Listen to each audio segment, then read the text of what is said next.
उम्मीद है कि आप ठीक होंगे। मेरे चैनल को सब्सक्राइब करें। जी ना व्यूअर्स, मैं आपको अपने दूसरे शोहर की कहानी बता रही थी।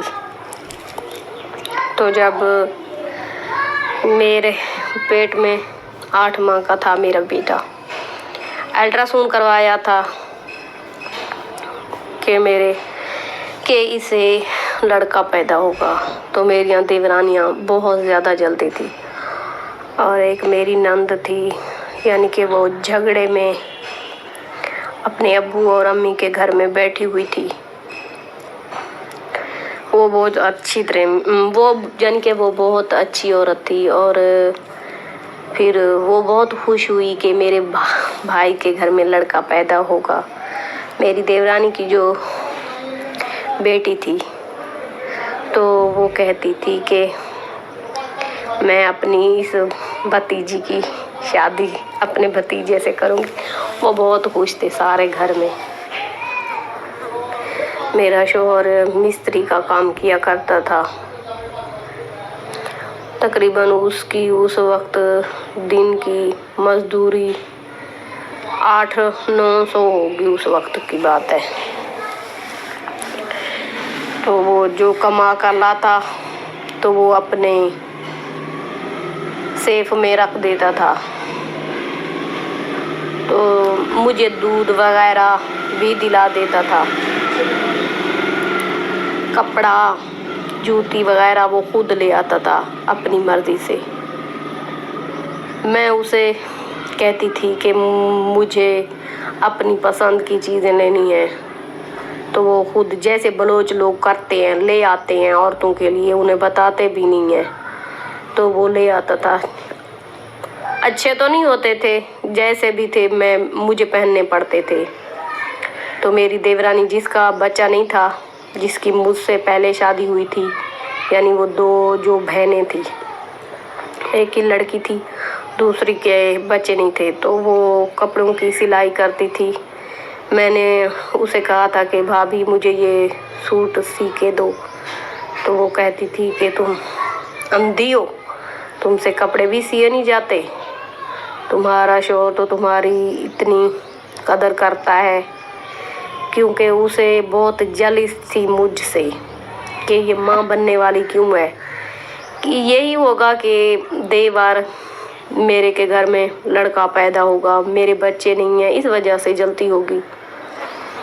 वो जो कुछ बातें करती थी मैं उनकी बातों पे गौर भी नहीं करती थी, दरगुजर कर देती थी उनकी बातें। मैं कहती थी कि देवरानियाँ हमेशा एक दूसरे से जलिस होती है। वो देवरानियाँ जलिस नहीं होती एक दूसरे से जो पढ़ी लिखी होती हैं, बिल्कुल समझदार होती हैं। तो इस वजह से उसके बच्चे ना होने की वजह से उसके अंदर मेरे लिए नफरत पैदा हो गई थी। फिर एक दिन क्या हुआ कि मेरा ससुर शहर जा रहा था, तो उसने मुझसे पूछा कि बेटा तुम्हारे लिए कुछ ले आऊं। मुझे तो पता नहीं था कि मेरा ससुर मेरे लिए कुछ खाने की चीज़ें ले आया तो मेरी देवरानियाँ और मेरे देवर जलेंगे मुझसे। जो मेरी देवरानी यानी कि जो दूसरी थी, उन दोनों में से नहीं, जो अलग रहती थी, बिल्कुल मेरी हिमायत करती, जो मुझे काम पड़ता मैं उसे बताती, जो उसे काम पड़ता वो मुझे बताती। जिसके 2 लड़के थे वो बहुत अच्छी औरत थी, जब भी उसे कोई काम पड़ता तो वो मुझे ज़रूर बुला लेती थी। तो फिर मेरा ससुर चला गया शहर। मैंने उसने मुझसे पूछा कि तुम्हारे लिए कुछ ले आऊँ। मैंने कहा जी अबू जो कुछ तुम्हारा दिल कहे ले आना। तो फिर वो चला गया शहर चला गया। तो वो उस वक्त सर्दियों का मौसम था, उसे तो और कुछ अच्छा नहीं लगा। माल्टे ले आया वो 5 किलो ले आया था, ताकि घर में सब इकट्ठे हैं, सब में तकसीम किए जाएं। वो मेरी देवरानी जिसका बच्चा नहीं था तो वो भी सब कुछ लाता तो उसके हाथ में दे देता था, यानी कि वो मेरी देवरानियाँ तकसीम करने में माहिर थी, एक दोनों बहनें, ताकि वो ये महसूस ना करें कि हमारा ससुर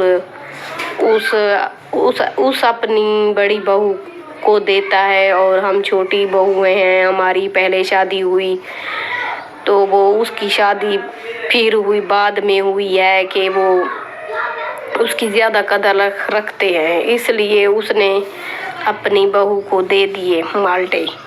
और मेरी देवरानी के जो 2 लड़के थे वो आते जाते थे, मुझे चची चची कहते थे, मैं उनको प्यार देती थी। मेरी फितरत ये नहीं है कि मैं किसी के बच्चों को गालियाँ दूँ या मारूँ, बस मेरी फितरत यही थी। मेरा जो पहला लड़का था तो वो तो मेरा शौहर ले गया था, बस मैं इसलिए उन लड़कों से मोहब्बत करती थी, प्यार से पेश आती।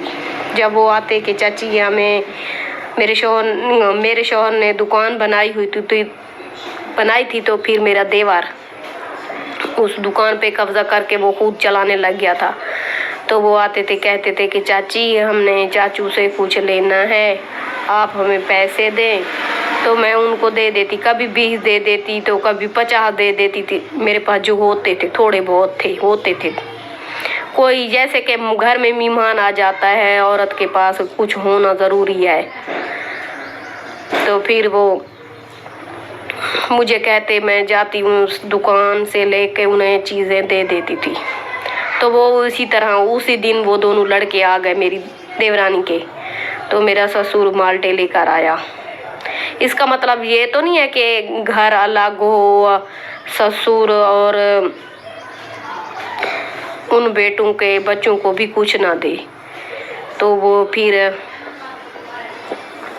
मैंने 2 माल्टे उठाए, शॉपर में से निकाले, एक उस भाई को दिया तो एक उस भाई को दिया। मेरी देवरानी जल्दी जल्दी से आई, उस शॉपर के जो माल्टे थे तो उसने फेंक दिए। उसने मुझसे कहा, तुम्हारी क्या जरूरत है, तुमने माल्टों को हाथ लगाया, मैंने अभी तक तकसीम भी नहीं किए, तुम खुद अपने आप को इस घर में बड़ा बनाना चाह रही हो। मैंने कहा नहीं भाभी, ऐसी तो कोई बात नहीं है, बच्चे हैं, छोटे हैं, क्या हुआ, तुम जो मेरा हिस्सा दोगी उनमें से 2 माल्टे तुम निकाल लेना। इस बात से वो बहुत उलझ पुलझ हो गई मुझसे। तो जब वो उसने मुझे 2 माल्टे, मेरे हिस्से में 5 माल्टे आए थे और 2 मेरे शोहर के थे, तो 3 उसने मुझे दिए खाने के लिए। मेरा ससुर भी देख रहा था, बैठा हुआ था। मेरी जो सास थी वो सुतेली थी, तो फिर उसने वो ये कहने लग गई कि तुमने माल्टे लिए हैं, तुम्हारा फर्ज था कि मैं अपनी बीवी को दूं या उस बहू को दे दूं जिसके लिए लाया हूं, तुमने इसके आगे रख दिए। अच्छा कोई बात नहीं थी, अगर 2 माल्टे उसने दे दिए तो कोई ज़मीन आसमान में तो कोई तूफान तो नहीं आ गया। तो फिर वो मेरी देवरानी अंदर चली गई और सर्दियाँ थी, उसने अंदर कुंडी लगा ली, तो जल्दी से अपने शोहर को फ़ोन करने लग गई। उसका शोहर सऊदी में रहता था कि तुम्हारी माँ ने मुझे ये कहा है, तुम्हारी भाभी ने ये किया है मेरे साथ, वो किया है, तुम अंधे हो, तुम बेगैरत हो, तुम जाकर सऊदी बैठ गए हो, तुम्हें पता नहीं है बीवी के साथ क्या कुछ करते हैं, लड़ते हैं, झगड़ते हैं, ऐसी ऐसी गंदी बातें करने लग गई वो।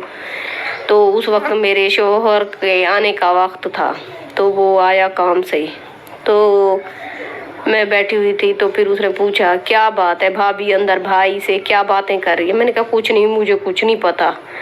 तो मेरा ससुर बैठा हुआ था, उसने फिर बताया कि तुम्हारी भाभी इस तरीके से बातें कर रही है। उसने सबको तब बताई कि तुम्हारे भाई के बच्चे आए तो तुम्हारी बीवी ने यानी कि 2 माल्टे निकाल कर शॉपर से उन बच्चों को दिए, तो इस वजह से झगड़ा हो गया। तुम्हारी अम्मी ने कुछ कहा कि ये ऐसा नहीं करना चाहिए था, तो फिर इसी तरह से हमारे दरमियान सब कुछ झगड़ा उलट पुलट हो गया। अच्छा नाजरीन, आज की वीडियो यहाँ तक, अगले एपिसोड में हम आपको और बताएंगे। शुक्रिया, खुदा हाफिज़, हमारे साथ रहिएगा।